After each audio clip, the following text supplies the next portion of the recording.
দুইটা দুইটা ভয়ঙ্কর পাপের কথা বলে দেই। এই দুইটা পাপে যারা আসক্ত হয়ে আছে তারা তওবা করে ফিরে আসলে পরেও সারা জীবন তাদেরকে এটা সাফার করতে হবে। কথা বুঝতে পারছেন না?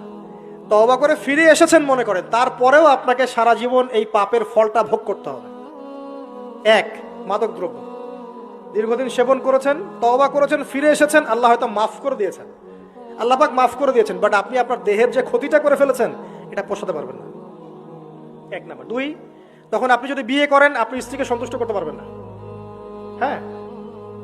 দুই নাম্বার হচ্ছে এই যে গোপনে যুবকরা যে পাপটা করে, মাস্টারবেশন, যেটাকে আমরা বলি হস্তমৈথুন, এই পাপ যেসব যুবকরা করছে বা করে, এবং অ্যাভেলেবেল এই পাপটা সবাই করে, কারণ এখন পর্নের যুগ, পর্ন দেখলে তো আর কোনো উপায় নাই, তখন তো এই পথেই যেতে হচ্ছে, নিজের উপরে নিজেকে জুলুম করতে হচ্ছে।